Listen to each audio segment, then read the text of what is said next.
Hi everyone, welcome and welcome back to my YouTube channel. My name is CeeChronicles and I go by that name on all my social media platforms. Now if you're joining me here for the very first time, guys, I post fragrance related content on this channel. I post weekly and consistently. So if that sounds like something you are interested in, please do consider joining us here by subscribing. To those who are returning, thank you so much, guys, for the continued support. I appreciate you as always. Do remember, guys, to check out the dupe compilation list. I post those from time to time and we have over 1,000 dupes at the moment. If you just go on my page, go on the playlist and then click on dupe compilation lists, you can binge watch on those ones and they will help you, to know which fragrance is inspired by which fragrance. Now, welcome, guys, to today's video. Today we have Paris Corner's Eternal Musk.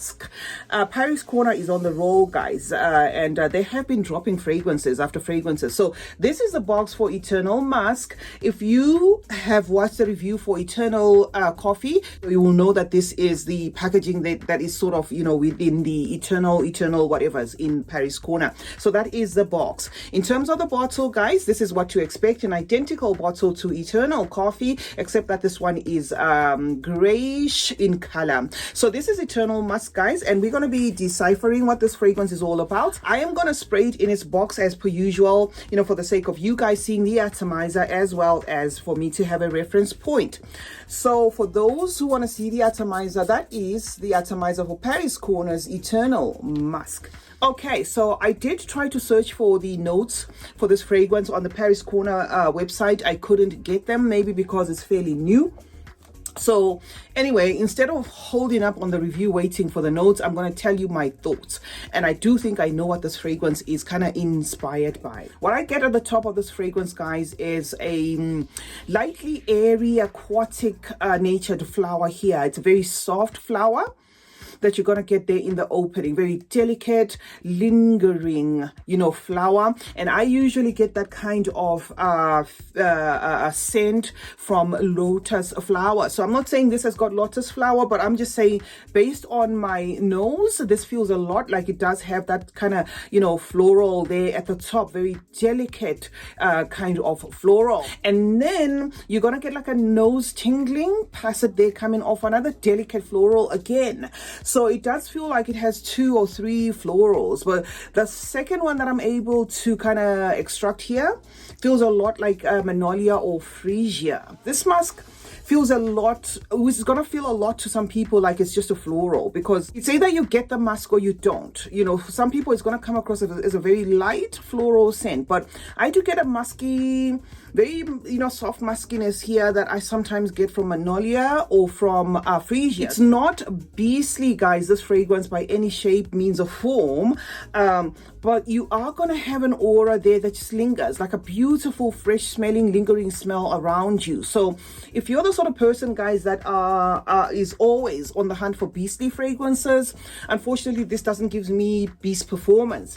However, let me say, being a collector, I do like some of my fragrances to smell like this. It's not every time that I want a profile to blow people off. And to support that point again, it does feel to me as though if this profile had been heavier than it is, then it could be one that maybe for some would be heady and too much. The way it is so delicate and soft makes this one a very easy dumb reach. Just embodies you guys in this fresh smelling aura.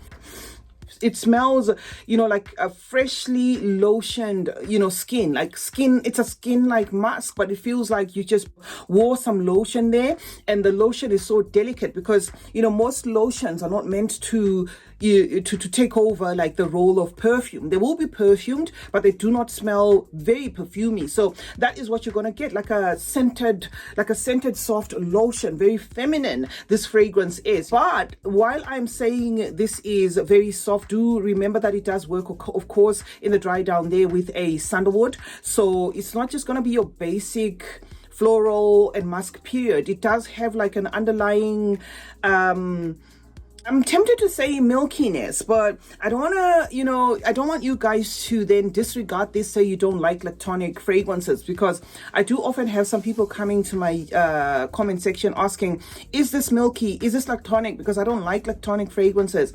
all I can say is I wouldn't really class this one under electronic fragrances, but I have to say that it does have like a milky leaning sandalwood there that is working together with those delicate florals and a vanilla that is semi-sweet. So I'm going to categorize this one as semi-sweet. It's not a sour fragrance or anything. It is semi-sweet, but I cannot say it's stickly sweet. It is not a flanker of eternal coffee. It is just doing its own thing, right? Another mental shortcut that I'm going to give you here, because it is one of the dumbest mental shortcuts I can give you for smell a vision of this fragrance, is if you had a baby powder bottle and then you squeezed that baby powder, right?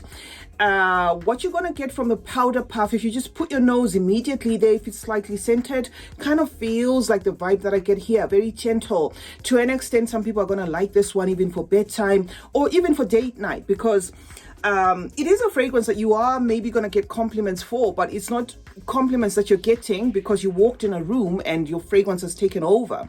It is a compliment that you're probably going to get from this fragrance because you just smell clean. Now, at the beginning of the video, I said I felt the need to bring this one right away, guys, because I think I'm on to what Paris Corner we're going for, or at least what this DNA is in line with.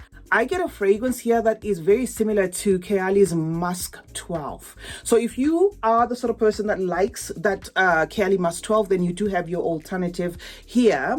And the good news is going to be the fact that I believe Musk 12 by Kaheela is, let me just say, allegedly discontinued, because I'm not 100% sure, but I did come across a couple of people that were saying it is discontinued or it's not that accessible anymore. So this is going to do as a great alternative for that.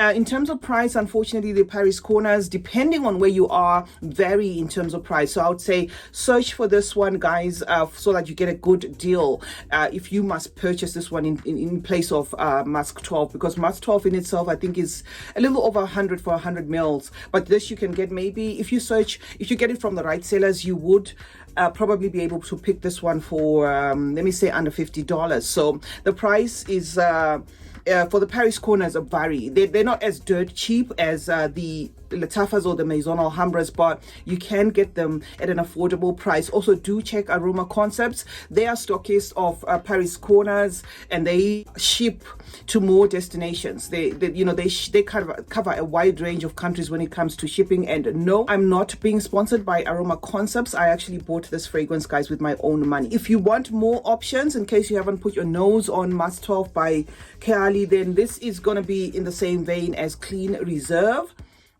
or at least you're going to have a DNA similar to Clean Reserve. And also, if you have smelled Al Haramain's Hayati, it kind of has this DNA as well.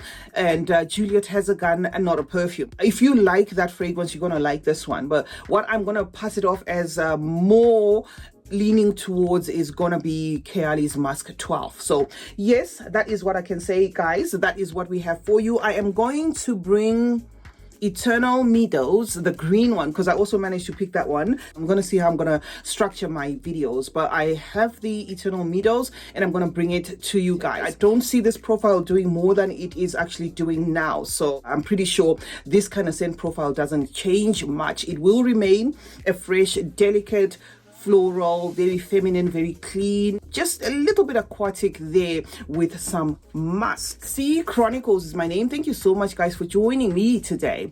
Let's meet in the comment section where we'll obviously discuss more about fragrances. Is this a fragrance that you would like to add to your collection, guys? Are you excited or disappointed? Did you think this is gonna be in line with Eternal Coffee, maybe leaning more milkshakey? I'd love to know all that in the comment section, guys. Also, do turn on post notifications. That way you get to be notified anytime I upload a video.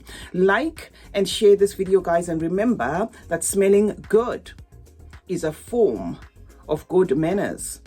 Cheers.